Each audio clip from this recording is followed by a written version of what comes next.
हम ये आज का सेकंड लेक्चर रिकॉर्ड कर रहे हैं, सेकंड स्लॉट लेक्चर 1.2। तो अभी तक हमने 1.1 लेक्चर में क्या देखा बेटा, हम डीड की बात कर रहे थे। बिकॉज जो पार्टनरशिप फ्रेम होती है वो एक एग्रीमेंट बेस पे होती है, ये हम डिस्कस कर रहे थे अभी। उस एग्रीमेंट को अगर हम रिटर्न में कर लें तो दैट इज कॉल्ड डीड। अब डीड में हम क्या क्या बातें मेंशन कर सकते हैं तो वो हमने सब बताई। और वहाँ पे हम बात कर रहे थे इंटरेस्ट ऑन कैपिटल की। अब जिस पार्टनर की कैपिटल ज़्यादा है, ऑब्वियसली वो पार्टनर चाहेगा कि उसे इंटरेस्ट मिले। तो ऑब्वियसली जब इंटरेस्ट मिलेगा तो तीनों पार्टनर्स को मिलेगा। बट जिसकी कैपिटल ज़्यादा है, जिसकी कैपिटल से 10 लाख है, जैसे हम अभी बात कर रहे थे, तो उसको इंटरेस्ट 10 लाख पे 10% 1 लाख मिल जाएगा। और जिसकी कैपिटल 5 लाख है, उसको 5 लाख पे 10% 50,000 मिलेगा। इस तरह से जो भी पार्टनर जिसकी भी कैपिटल ज़्यादा होती है, वो ये चाहता है कि डीड में ये सब चीज़ें कंटेंट हो। तो जब एक पार्टनरशिप फ्रेम हो रही है, उस टाइम ये एडवाइस किया जाता है पार्टनर्स को कि आपको जो भी आपके माइंड में है वो सब आप एक पेपर पे लिख लो, और फिर उसका एक ड्राफ्ट बनाकर आप उसकी एक डीड क्रिएट कर लो। फिर आप एक जैसे एडवोकेट के पास जाकर वो एक प्रॉपर डीड बना देगा, फिर वो डीड रजिस्टर हो जाएगी। तो क्या क्या चीज़ें हैं जो हम डीड के अंदर रख सकते हैं, और डीड क्यों बेटर है बेटा। नंबर वन, मैं थोड़ा सा रीड करता हूँ, फिर हम कंटेंट्स की बात करेंगे, फिर लेक्चर को फाइनल स्टेज पे लेके जाते हैं आज के लेक्चर को। ये फर्स्ट लेक्चर रहेगा जो थ्योरी पे बेस्ड है। कल जब हम मिलेंगे लेक्चर 2 में, वहाँ से हम न्यूमेरिकल बात स्टार्ट करेंगे कि पार्टनरशिप फंडामेंटल्स में जो पार्टनर्स के बीच में प्रॉफिट डिस्ट्रीब्यूट होना है, जो पूरी स्टोरी है इस चैप्टर में, वो यही रहेगी कि जो प्रॉफिट बिजनेस ने अर्न किया है bye preparing profit and loss count, वो उसने कैलकुलेट कर लिया। उस नेट प्रॉफिट को डिस्ट्रीब्यूट कैसे करना है, तो जैसे आप कल मिलोगे नेक्स्ट क्लास में लेक्चर 2 में, वो वहां से स्टार्ट होगा। राइट। तो अब पार्टनरशिप डीड क्यों होनी चाहिए, स्टार्ट करते हैं। पार्टनरशिप एक एग्रीमेंट बेस्ड है। राइट। ये हम शुरू से बात कर रहे हैं कि ये एक एसोसिएशन है, एक रिलेशनशिप है जो एक एग्रीमेंट बेस्ड है। ये ओरल या राइटिंग में हो सकता है, बट लॉ नहीं ये कहता कि इसको राइटिंग में करो। बट अगर आप चाहते हो कि फ्यूचर में मिसअंडरस्टैंडिंग्स ना हो, डिस्प्यूट्स ना हो, पार्टनरशिप ज़्यादा देर के लिए चले, पार्टनर्स का आपस में किसी बात को लेकर झगड़ा ना हो, कोई डाउट ना हो, तो बेटर है, ये कहा जाता है कि आप इस ओरल एग्रीमेंट को राइटिंग में कर लो। और जब रिटर्न एग्रीमेंट होगा, that is called partnership deed, जिसके ऊपर सब पार्टनर्स के साइन भी होते हैं, और जिसे रजिस्टर कराना भी कंपलसरी है अंडर द एक्ट। फॉर्म की रजिस्ट्रेशन जरूरी नहीं है, जैसे हमने पीछे पढ़ा था, बट पार्टनरशिप डीड को रजिस्टर किया जाएगा तो ही उसकी एक लीगल वैल्यू है। राइट। और इस रिटर्न एग्रीमेंट को जो हम बोलते हैं डीड, इस डीड को आर्टिकल्स ऑफ पार्टनरशिप भी कहा जाता है। मींस आर्टिकल का मीनिंग होता है one draft which contains rules and regulations, जो हमें गाइड करते हैं फ्यूचर में हम अपने प्रॉफिट्स को डिस्ट्रीब्यूट कैसे करेंगे, या हर पार्टनर की ड्यूटीज़ क्या हैं, राइट्स क्या हैं, वो सब चीज़ें। तो एक डॉक्यूमेंट है जिसमें सब चीज़ें लिखी हुई हैं, टर्म्स एंड कंडीशंस, जो सब पार्टनर्स के बीच में एग्री हुई है। तो ये पार्टनरशिप डीड का एक मीनिंग है, उसके ऊपर जो भी हम डिटेल में डिस्कस कर सकते हैं। अब क्या क्या हो सकता है, जैसे अबाउट बिजनेस, बिजनेस का नेम, एड्रेस, नेचर, कब स्टार्ट हुआ है, वो अबाउट बिजनेस हो गया कि मेरा टीचिंग प्रोफेशन है, एड्रेस सेक्टर 20 में है, और मैंने स्टार्ट कब किया था 2001 में, तो ये सब लिखा जाएगा वहाँ पर। ड्यूरेशन, अगर पार्टनरशिप कितने टाइम के लिए स्टार्ट कर रहे हो सकता है कई बार पार्टनरशिप होती है बेटा, जैसे एक स्पेशल वेंचर के लिए होती है, हमने एक फ्लाईओवर बनाना है, 3 पार्टनर मिलकर एक कॉन्ट्रैक्ट ले लिया, हो सकता है वो पार्टनरशिप एक लिमिटेड टाइम के लिए हो, और हो सकता है वो एक अनलिमिटेड टाइम के लिए हो, कि जस्ट हम स्टार्ट कर देते हैं, कभी भी एंड हो सकती है, बट ये चलती रहेगी जब तक चलेगी। तो ड्यूरेशन आप कर सकते हो, और ये भी लिख सकते हो कि अगर कल को फॉर्म बंद करनी है, जिसको बोलते हैं डिसोल्यूशन, ये आपका फर्स्ट वॉल्यूम का चैप्टर नंबर 7 है, जो लास्ट में मिलेगा आपको, कि फॉर्म डिसोल्व कैसे होती है, या तो कोर्ट के ऑर्डर से होगी या पार्टनर्स की कंसेंट से होगी। ये एक होता है पार्टनरशिप एट विल, जब मर्जी चाहे कोई पार्टनर कह सकता है पार्टनरशिप को बंद करने के लिए। तो वो सब चीज़ें हम डिटेल में डिस्कस करेंगे। फिर पार्टनर्स के नेम, एड्रेस क्या हैं, कितना पैसा उन्होंने लगाया है, और अभी जो हम बात कर रहे थे इंटरेस्ट ऑन कैपिटल पार्टनर को देना है या नहीं देना, ये डिस्कस होता है, क्योंकि ये पार्टनर्स के कंसेंट पे है। अगर वो चाहते हैं, देखो अगर तीनों पार्टनर्स की कैपिटल सेम है, 5 लाख 5 लाख 5 लाख, फिर इस क्लोज का कोई रोल ही नहीं है, क्योंकि सबको सेम इंटरेस्ट मिलेगा। पर अगर जब किसी पार्टनर कैपिटल ज़्यादा है, किसी की नहीं है, और हो सकता है एक पार्टनर एक्टिव पार्टनर है, वो विदाउट कैपिटल है, और एक दूसरा पार्टनर है जिसने सिर्फ कैपिटल लगाई है, वो बिजनेस में नॉन वर्किंग है, तो वहाँ इंटरेस्ट का पॉइंट हो सकता है। या फिर दोनों की कैपिटल है, एक की ज़्यादा एक की कम है, तो वो डीड में लिखवाना पड़ेगा। अगर डीड में लिखा है इंटरेस्ट ऑन कैपिटल, या डीड है और वहाँ पे मेंशन है इसके बारे में, तो ही इंटरेस्ट ऑन कैपिटल मिलेगा पार्टनर्स को, अदरवाइज नहीं मिलेगा। प्रॉफिट रेशो, जैसे अभी हमने बात की थी कि दो पार्टनर्स की रेशो 3:2 है, तो जो भी प्रॉफिट होगा उसके 5 पार्ट्स किए जाएंगे, 3 पार्ट्स ए को और 2 पार्ट्स बी को, उसको बोलते हैं प्रॉफिट शेयरिंग रेशो। ड्राइंग्स, एक पार्टनर कितनी ड्राइंग्स कर सकता है? क्योंकि जब ड्राइंग्स होती है ना बेटा, तो जब एक पार्टनर ड्राइंग करता है तो दूसरे पार्टनर को लगता है कि मैं भी विड्रॉ कर लेता हूँ, क्योंकि जब 2 या 3 पार्टनर है ना, तो वहाँ पे ह्यूमन फैक्टर आ जाता है। अगर एक पार्टनर विड्रॉ कर रहा है तो उसको लगता है कि ये अपने घर पे पैसा ले जा रहा है पर्सनल नीड्स के लिए, मैं तो पैसा निकाल नहीं रहा, तो फिर एक रेस रेस सी स्टार्ट रहती है कि सबको पैसा निकालना है। तो हम ड्राइंग्स की एक लिमिट कर सकते हैं कि कितनी अमाउंट वो पर मंथ, पर क्वार्टर, हाफ ईयरली या ईयरली निकाल सकते हैं। ठीक है, कितनी बार निकाल सकते हैं या कितनी अमाउंट निकाल सकते हैं। और अगर वो पैसा निकालते हैं एज ए ड्राइंग्स, तो उसके ऊपर पार्टनर से क्या लिया जाएगा? Interest on drawing. अब आपको पता है प्लस वन से पढ़ते आ रहे ड्राइंग्स का मीनिंग क्या है, कि हम पर्सनल पर्पस के लिए पैसा विड्रॉ करते हैं, पर्सनल पर्पस के लिए पैसा विड्रॉ करते हैं। और वो पैसा जब हम घर ले जाते हैं, होता तो वो बिजनेस का है। और ये आपको आगे के बताएंगे, क्योंकि इंटरनेशनल ड्राइंग का टॉपिक आएगा डिटेल में, मैं कल भी बात करूँगा थोड़ी सी, फिर डिटेल में करेंगे टॉपिक में, कि ड्राइंग जो होती है वो क्या होती है। मुझे लगता है कि अप्रैल में हमने प्रॉफिट अर्न कर लिया, तो मैं थोड़ा सा प्रॉफिट अपने घर ले जाता हूँ। बट बिजनेस का पॉइंट ये होता है कि वो प्रॉफिट आपको ईयर के एंड पे मिलना था, क्योंकि आपको पता है ईयर के एंड पे कैपिटल में नेट प्रॉफिट ऐड होता है, पर आप उस प्रॉफिट को पहले ही एडवांस में लेके जा रहे हो, तो आपको उसका इंटरेस्ट देना पड़ेगा।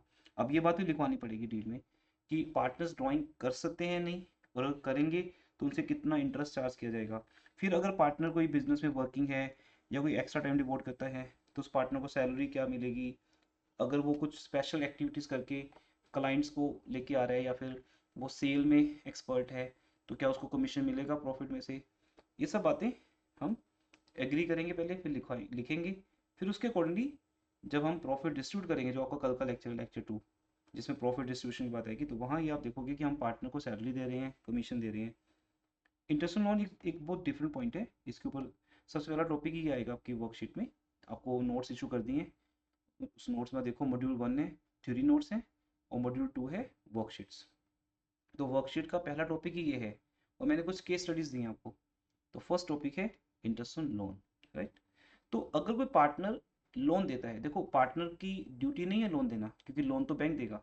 बिजनेस को अगर जरूरत है पैसों की और लोन चाहिए, तो वो बैंक से ले सकता है। लेकिन अगर किसी पार्टनर के पास सरप्लस है और वो लोन दे रहा है, तो उस लोन पे भी पार्टनर को इंटरेस्ट मिलेगा। That is called interest on loan. और इसके ऊपर फिर आगे आगे हम पढ़ेंगे कि लॉ में लिखा हुआ है कि 6% पर एनम के रेट पर इंटरेस्ट पे किया जाएगा, अगर रेट ऑफ इंटरेस्ट फिक्स नहीं हुआ, बट पक्का मिलेगा पार्टनर को इंटरेस्ट ऑन लोन, क्योंकि वो आउट ऑफ द वे जाके बिजनेस की हेल्प कर रहा है। अकाउंटिंग पीरियड कौन सा होगा, क्लोजिंग डेट क्या रहेगी, मार्च या दिसंबर, लाइक दैट। फिर आगे ये जो सिलेबस है बेटा, ये आपका आगे का है कि how to value goodwill, goodwill को कैलकुलेट करने के मेथड्स हैं, अकाउंट कैसे सेटल होंगे, अकाउंट चेकिंग कैसे होगी। ठीक है, सीए बनाएगा या हम खुद बनाएंगे। अगर कोई पार्टनर रिटायर होगा या किसी की डेथ होगी, तो उस टाइम अकाउंट सेटल कैसे होंगे, या कोई नया पार्टनर आ रहा है, ये सब चीज़ें अभी इंपॉर्टेंट नहीं है आपके लिए। Everything you can write in deed, और कोई लिमिट नहीं है, ये 1 पेज भी हो सकता है और 10 पेज हो सकते हैं। जितना पार्टनर्स को आपस में डाउट है, या वो कुछ चीज़ों को फिक्स करना चाहते हैं, वो यहाँ पे लिख सकते हैं टिल एंड, जब तक बिजनेस चलेगा या जब तक फर्म बंद नहीं होती। लास्ट चैप्टर आएगा डिसोल्यूशन, तो फर्म बंद कैसे हो सकती है वो भी सब लिख सकते हैं, लाइक दैट ही सब आएगा। लास्ट पॉइंट है इम्पोर्टेंस या रीजन ऑफ हैविंग डीड, वो आपको बताई दिया बेटा। मैंडेटरी नहीं है, इट्स नॉट मैंडेटरी कि डीड होनी चाहिए, बट फिर भी एक लीगल डॉक्यूमेंट है जो आपको गाइड करता है कि प्रॉफिट कैसे डिस्ट्रीब्यूट होगा, और बेटर है कि डीड हो आपस में। और यहाँ पे भी ये लिखा हुआ है बेटा कि इसके अंदर पार्टनर्स के राइट्स एंड ड्यूटीज़ हैं, मिसअंडरस्टैंडिंग को अवॉइड करने के लिए बनाते हैं, और कल को झगड़ा हो जाए तो हमारे लिए एक एविडेंस का काम करता है। अब कई बार क्या होता है, किसी एक पार्टनर की डेथ हो जाती है, अब उसकी डेथ पे उसको क्या क्या मिलेगा उस टाइम, उसकी कैपिटल का शेयर, प्रॉफिट्स के शेयर, गुडविल में शेयर, रिजर्व्स में शेयर। अब ये बात पार्टनर को तो पता थी, लेकिन उसके जाने के बाद उसकी फैमिली को कौन गाइड करेगा? तो इस डीड की कॉपी हर एक पार्टनर के पास होती है, तो उसकी फैमिली इस कॉपी के बेस पर फॉर्म में से अपना शेयर क्लेम कर सकती है पार्टनर की डेथ के बाद। एक गाइड है एक। तो इट्स बेटर कि ये डीड हो, सो दैट हम ओरल चीज़ों के ऊपर ना चलें, ओरल कमिटमेंट में ना चलें। क्या हम डीड को चेंज कर सकते हैं? यस, डीड को कभी भी चेंज कर लो, but whenever you need. जैसे पहले हमने रेशो फिक्स की 3:2, आगे जाके सपोज दोनों पार्टनर सेम वर्किंग में हो गए, सेम टाइम डिवोट कर रहे हैं, दोनों की कैपिटल भी सेम होगी, तो हम जाके रेशो को इक्वल भी कर सकते हैं। हाफ प्रॉफिट ए का, हाफ बी का, ये भी तो पॉसिबल है। तो ये छोटे छोटे क्वेश्चन है, ठीक है। तो it is all about partnership deed, कि पार्टनरशिप डीड क्या है, उसका मीनिंग क्या है, वो क्यों होनी चाहिए, उसकी कंटेंट्स क्या हैं। It was total theoretical lecture, इसका हमारे न्यूमेरिकल से डायरेक्टली कोई लिंक नहीं इन बातों का, बट हाँ हमारे जो न्यूमेरिकल स्टार्ट होंगे वो स्टार्ट ही यहाँ से होंगे, कि एक आपको हर क्वेश्चन में डीड बना के दी जाएगी। लाइक मीन्स वो जो क्वेश्चन में लिखा होगा वो डीड है, कि किसी पार्टनर को क्या क्या मिलना है, सैलरी, इंटरेस्ट ऑन कैपिटल, उससे हमने इंटरेस्ट ऑन ड्राइंग लेना है, या प्रॉफिट किस रेशो में है, तो उसके अकॉर्डिंगली हम प्रॉफिट डिस्ट्रीब्यूट करेंगे। लाइक क्लियर है? यहाँ तक कोई डाउट एनी ऑफ यू? हम यहाँ पे ब्रेक ले सकते हैं अगर कोई डाउट है किसी को। पक्का कोई डाउट नहीं है? ओके। अब एक इम्पॉर्टेंट पॉइंट आता है जो इसी से रिलेटेड है। अगर डीड नहीं है, if there is no deed, if there is no deed, तब प्रॉफिट कैसे डिस्ट्रीब्यूट होगा? और यही रीजन होता है कि जो जब दो पार्टनर्स मिलकर, ब्रदर्स मिलकर या नॉन कजन्स मिलकर कोई बिजनेस स्टार्ट करते हैं, तो स्टार्टिंग में सब ठीक होता है, सबको लगता है कि हमने हार्डवर्क करके बिजनेस चलाना है, बस फोकस सबका उस पर होता है। लेकिन जब बिजनेस चल पड़ता है, प्रॉफिट्स आने शुरू हो जाते हैं, फिर सबको ये लगता है कि ये प्रॉफिट्स तो उनके रीजन से हैं, मीन्स वो ज़्यादा हार्डवर्क कर रहे हैं, उनका दिमाग ज़्यादा है। तो तब झगड़े जब कोर्ट में जाते हैं, लॉ के पास जाते हैं, तो पार्टनरशिप एक्ट, जैसे आपको बता रहा हूँ कि ये लॉ है, उसमें सेक्शन 12 to 17 है, जहाँ पे लिखा हुआ है कि क्या डिसीजन कोर्ट लेगी। अब जैसे ही वो केस कोर्ट में गया, अब पार्टनर ए सैलरी मांग रहा है, से पार्टनर कहते हैं कि मुझे सैलरी दी जाए, या पार्टनर बी कह रहा है मुझे कमीशन दिया जाए क्योंकि वो सेल के अंदर काम कर रहे हैं, या होल डे कोई काम कर रहा है पार्टनर ए, तो वो सैलरी कमीशन मांग रहे हैं। लेकिन वहाँ पे जो जज होंगे कोर्ट के अंदर, जिन्होंने पार्टनरशिप एक्ट को स्टडी किया होगा या उनको पता है इसके अंदर क्या लिखा हुआ है, तो वो ये बोलेंगे अग, अगर आपकी कोई डीड नहीं है, when there is no deed with you, आपने मीन्स अभी तक कुछ डीड नहीं बनाई, या फिर आपने कोई ओरल एग्रीमेंट नहीं किया, या आपस में कुछ डिसाइड नहीं किया, तो आपको सैलरी नहीं मिलेगी, नो सैलरी। उसको बेटा अब हम बोलते हैं रेम्यूनरेशन, जिसमें सैलरी भी है और कमीशन, दोनों वर्ड्स को कमाएंगे क्या बोलते हैं? रेम्यूनरेशन। किसी पार्टनर को उसकी उसकी हार्डवर्क के बदले में कोई रेम्यूनरेशन नहीं मिलेगा, कोई सैलरी कमीशन नहीं मिलेगा, ठीक है। ना ही किसी पार्टनर को इंटरेस्ट ऑन कैपिटल मिलेगा, चाहे किसी पार्टनर कैपिटल बहुत ज़्यादा है, किसी की कम है, चाहे कोई पार्टनर वर्किंग है, नॉन वर्किंग है, किसी भी बेस पे पार्टनर क्लेम करता है कि मैं वर्किंग भी हूँ, मेरी कैपिटल भी ज़्यादा है, तो मुझे इंटरेस्ट मिलना चाहिए, तो वो इंटरेस्ट उसको नहीं मिलेगा, क्योंकि लिखा हुआ है कि अगर आपकी डीड नहीं है तो no interest on capital will be provided, no salary, no commission, लिख रहे हो बेटा? No salary, no commission, no interest on capital. ऐसे ही ये चीज़ें तो बिजनेस ने देनी थी, देखो ये तीन चीज़ें, और यही चीज़ें मैं कल डिस्कस करूंगा आपके साथ लेक्चर 2 में, कि क्या क्या बिजनेस ने पार्टनर को देना होता है, salary, commission, interest on capital. अगर डीड नहीं है तो किसी भी पार्टनर को ये नहीं मिलेगा, वो चाहे जितना मर्जी रिक्वेस्ट करें या लॉजिकल क्लेम करें या किसी बात पे जस्टिफाई करें, but you are accountant, you are a business, don't get emotional. आपको यस नहीं कहना है, आप बोलोगे no, no salary, no commission, no interest on capital. हाँ, ऐसे ही अगर बिजनेस इंटरेस्ट ऑन ड्राइंग मांग रहे हैं, आपको जैसे बताया ना कि पार्टनर ड्राइंग करते हैं और हम उस ड्राइंग के ऊपर पार्टनर से इंटरेस्ट ऑन ड्राइंग चार्ज करते हैं, तो इंटरेस्ट ऑन ड्राइंग भी चार्ज करने का राइट बिजनेस के पास नहीं है। अगर बिजनेस इंटरेस्ट ऑन कैपिटल नहीं दे रहा, तो बिजनेस इंटरेस्ट ऑन ड्राइंग भी चार्ज नहीं करेगा। अब बिजनेस तो एक आर्टिफिशियल पर्सन है, साइलेंट है। हो तो सब पार्टनर्स के बीच में रहा है ना। तो मीन्स अगर एक पार्टनर की ड्राइंग बहुत ज़्यादा है और दूसरे पार्टनर ने ड्राइंग नहीं की, ए ने ड्राइंग की 1 लाख और बी ने फुल ईयर ड्राइंग नहीं की, तो बी अगर कहता है कि इस बात पर ए से इंटरेस्ट चार्ज किया जाए क्योंकि ये एवरी मंथ पैसा घर पे लेके जा रहे हैं, तो भी हम ए से इंटरेस्ट ड्राइंग चार्ज नहीं करेंगे। बी जो मर्जी कहता रहे, as a student, as a accountant, as a law आपका डिसीजन होगा, no interest drawing will be charge. हाँ, अब ये तो है नो नो नो नो हर जगह। आप नोट्स को रीड कर लेना, नोट्स आप सबके पास हैं। No interest on capital, no interest on drawing, no salary, no commission, ये तो नो है। अब यस कहाँ पे है, देना क्या है, ठीक है, नो नो एंड अब देना क्या है बेटा, वो देना है इंटरेस्ट ऑन लोन, जो मैंने अभी आपको बताया था, it will be given at the rate of 6%। अगर किसी पार्टनर ने फर्म को लोन दिया है, क्योंकि फर्म को लोन देने की रिस्पॉन्सिबिलिटी किसी भी पार्टनर की नहीं है, और अगर कोई पार्टनर फर्म को लोन देता है तो उसके ऊपर फर्म इंटरेस्ट चार्ज करेगी, पक्की बात है, राइट। तो इसलिए सॉरी, अगर कोई पार्टनर फर्म को लोन देता है तो फर्म उसके ऊपर इंटरेस्ट पक्का देगी उस पार्टनर को, क्योंकि यहाँ लो पार्टनर के साथ है। लो ये कहता है कि इसने आपकी हेल्प की है आउट ऑफ द वे जाके, इसकी कोई रिस्पॉन्सिबिलिटी नहीं थी लोन देना, बट इसके पास अगर सरप्लस फंड्स थे तो इसने अपने बैंक से निकाल के आपको दे दिए या कैसे भी दिए, तो अब आप मिनिमम 6% के रेट पे दोगे। अब मान लो डीड है और उसमें लिखा है कि इंटरेस्ट ऑन लोन 8% देना है या 10% देना है, फिर तो हम वो 10% देंगे ही, फिर तो झगड़ा ही नहीं कोई, क्योंकि लिखा हुआ है। फिर तो कोई ना तो कोई क्लेम करने की जरूरत है किसी को, ना ही कोई मना कर सकता है। बट अगर किसी पार्टनर लोन दिया और ड्यू टू हेजिटेशन या what ever in good good concern उसने रेट ऑफ इंटरेस्ट फिक्स नहीं किया, तो फिर उसे 6% इंटरेस्ट मिलेगा, एंड जो भी प्रॉफिट्स होंगे वो इक्वली डिस्ट्रीब्यूट होंगे। जैसे फॉर एग्जांपल बिजनेस को नेट प्रॉफिट हुआ 2 लाख, यहाँ से लेक्चर 2 स्टार्ट होगा, तो इसमें से क्या किया जाएगा, इंटरेस्ट ऑन लोन माइनस होगा से 10,000, ये किसको दिया जाएगा, जिसने लोन दिया, मान लो ए ने लोन दिया फर्म को, ए हैज़ गिवन लोन, तो ए को दे दिया जाएगा। उसके बाद जो बचेगा 190, वो दो लोगों में इक्वल डिस्ट्रीब्यूट किया जाएगा, ए एंड बी में। इक्वल मीन्स 1:1, 1/2 ए को 1/2 बी को। अगर 3 पार्टनर्स हैं ए बी सी, तो 1:1 का मीनिंग क्या हो जाएगा, 1/3 ए को, 1/3 बी को, 1/3 सी को, like that.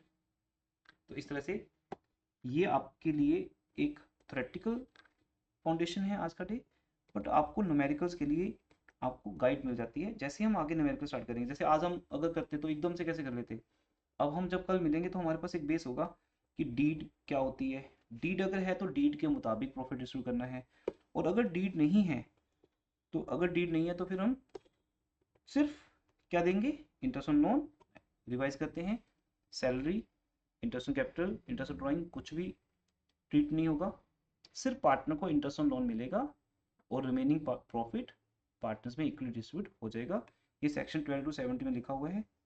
And finally theory is over. अब इसके बाद जो थ्योरी मिलेगी वो आपके लिए होगा न्यूमेरिकल पार्ट। उसके बाद आप ये जब नोट्स मिल जाएंगे तो आप इसको रीड कर लेना। जैसे कुछ इंपॉर्टेंट प्रोविजंस हैं आपको मैंने वैसे बता दिया है, बट वो सेक्शन 30 था, ये यहाँ लिखा हुआ है। एक माइनर पार्टनर बन सकता है, जैसे इस पे क्वेश्चन आता है एग्जाम में ना, कि क्या माइनर पार्टनर बन सकता है, यस माइनर पार्टनर बन सकता है with the consent of partners, but वो पार्टनर बनेगा तो सिर्फ प्रॉफिट के लिए बनेगा। सेक्शन 37 में एक पार्टनर कभी भी एडमिट हो सकता है, कभी भी रिटायर हो सकता है, या तो पार्टनर्स की कंसेंट के साथ, या अगर डीड में लिखा है कि वो कभी भी अपनी मर्जी से भी हो सकता है, या एक टाइम पीरियड के बाद वो अपने आप हो जाएगा। तो ये सिंपल बातें जो लिखी हुई है सेक्शंस में। सेक्शन 30 में लिखा है कि माइनर पार्टनर बन सकता है with the consent of all partner, लेकिन only for profits, for the benefit लिखा है ना, benefit means only for profits, minor को लॉस नहीं मिलेगा। तो पहली बात तो माइनर पार्टनर नहीं बन सकता, पर अगर बन सकता है तो वो सिर्फ प्रॉफिट के लिए बनेगा। और फॉर्म की रजिस्ट्रेशन ऑप्शनल है, कंपल्सरी नहीं है। तो ये कुछ बातें हमने ऑलरेडी डिस्कस कर ली थी। और जब आपको नोट्स आपके पास होंगे आप इनको रीड करना, क्वेश्चन नंबर 1, क्वेश्चन नंबर 2, जो लोग भी इस लेक्चर को रिकॉर्डिंग में सुन रहे हैं। तो ये वही सब आते हैं कि किसका क्लेम सही है किसका नहीं है, सैलरी मिलेगी या नहीं मिलेगी, अगर डीड नहीं है तो क्या होगा, लाइक दैट। ये जस्ट आपकी नॉलेज के लिए एक टच देने के लिए कि उन सब का क्या यूज़ है। तो बस यहाँ तक हमारी थ्योरी हो जाती है। दैट वाज योर लेक्चर 1, जिसके 2 पार्ट्स हमने रिकॉर्ड किए हैं, लेक्चर 1.1 एंड 1.2। लेक्चर 1.2 टोटली किस पे फ्रेम किया गया, पार्टनरशिप डीड के ऊपर। अब हम लेक्चर 2 में कल मिलेंगे। अब अब हम बात करते हैं कि कल क्या होगा, आगे देखिए में क्या होगा, नेक्स्ट एपिसोड क्या होगा हमारा। And that is wonderful episode, बहुत इंपॉर्टेंट लेक्चर है वो। Profit and loss appropriation count के ऊपर आएगा। मैं आपको इसका मीनिंग, फिर मैं आपको +1 से लिंक करते हुए +2 में लेके आऊँगा कि +1 में जब आप बनाते थे प्रॉफिट एंड लॉस अकाउंट, वहाँ से नेट प्रॉफिट आता था, वो ओनर की कैपिटल में प्लस होता था, ठीक है। लेकिन यहाँ ऐसा नहीं होगा, यहाँ कुछ चेंज होगा। तो हम पीएल अप्रोप्रिएशन की बात करेंगे नेक्स्ट क्लास में, जेनेंटिस की बात होगी, और फिर उसके बाद इतना ही हो पाएगा आई गेस लेक्चर 2 में। ये सब करने के बाद जब हम थर्ड लेक्चर मिलेंगे तो हम एक बहुत इंपॉर्टेंट टॉपिक की बात करेंगे। आपको याद होगा मैंने +1 में बोला था आपको, चार्ज वर्सेस अप्रोप्रिएशंस। क्या इसकी बात अभी नहीं करते, मतलब एक टॉपिक आएगा, जो चीज़ें प्रॉफिट एंड लॉस अकाउंट में शो होती हैं वो चार्ज हैं, और जो पीएल अप्रोप्रिएशन जो हम कल बनाएंगे अभी तो वहाँ देखेंगे, जो प्रॉफिट एंड लॉस अकाउंट है वो आउटसाइडर्स के लिए है, बाहर वालों के लिए है, और जो पीएल अप्रोप्रिएशन हम अभी कल करेंगे वो पार्टनर्स के लिए। बट ये कल का एपिसोड है, अभी इसके ऊपर दिमाग नहीं लगाना है। कल 90 मिनट्स में रिकॉर्ड होगा, इसका फॉर्मेट रिकॉर्ड होगा, ठीक है। जर एंट्रीज रिकॉर्ड होंगी, ये वाली मीन्स हम करेंगे ये सब एंट्रीज, हम बेटर लाइव करेंगे, इन सब के लॉजिक समझेंगे, कॉन्सेप्ट समझेंगे, ताकि हमें ये कभी याद ना करनी पड़े, वो डिटेल में होगा। और फिर वो सब चीज़ें आएंगी, profit and loss, PL appropriation क्या है ये समझ लेंगे। और फिर ये टॉपिक आएगा लेक्चर 3 में, चार्ज और अप्रोप्रिएशन क्या है। ये +1 में हमने ये वर्ड सुने थे ना। और इसके ऊपर मेरी बहुत ही बढ़िया सी एग्जांपल रहेगी कि जैसे हम मंदिर में जाते हैं प्रसाद लेके, तो सपोज हम 1 kg लड्डू लेके जा रहे हैं, गोपाल स्वीट्स के देसी घी के लड्डू लेके जा रहे हैं मंदिर में, उसमें 20 पीस हैं। अब जब तक इसमें से प्रसाद नहीं लगेगा तब तक रिमेनिंग प्रसाद हमें वापस जब मिलता है तो क्या कहा जाता है इसके ऊपर, कि 20 पीस में से सपोज पंडित जी ने 5 पीस निकाल लिए, वो चार्ज है, वो कंपलसरी है, जब तक वो उसमें से माइनस नहीं होगा तब तक रिमेनिंग बॉक्स हमें वापस नहीं मिलेगा। और जो वापस मिलेगा वही है बचा हुआ प्रॉफिट, जिसे हम डिस्ट्रीब्यूट करेंगे आपस में। तो खैर ये तो मैंने ऐसे बता दिया, डिटेल में जब बात करेंगे तो ये एग्जाम्पल में डिटेल में समझाऊंगा। तो उस एग्जाम्पल से आपको वो बहुत बड़ा टेक्निकल पॉइंट समझ आ जाएगा कि चार्ज और एप्रोप्रिएशन क्या है।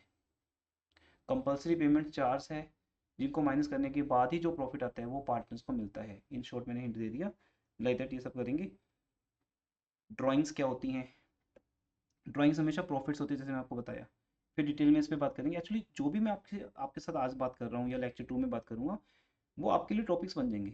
तो एक दिन इंटरेस्ट ऑन ड्राइंग का टॉपिक आएगा, एक दिन इंटरेस्ट ऑन लोन का टॉपिक आएगा, इंटरेस्ट ऑन कैपिटल का प्रॉफिट टॉपिक आएगा। ड्राइंग्स भी 2 तरह की होती है, एक एक हम ड्राइंग्स अपनी कैपिटल में से कर रहे हैं, सीधा हम अपनी कैपिटल में से पैसा निकाल रहे हैं। ए ने फर्म को 10 लाख दिए, वो कैपिटल है, उसने उसमें से 2 लाख रुपीज़ वापस मांग लिए, वो उसकी ड्राइंग्स आउट ऑफ कैपिटल है।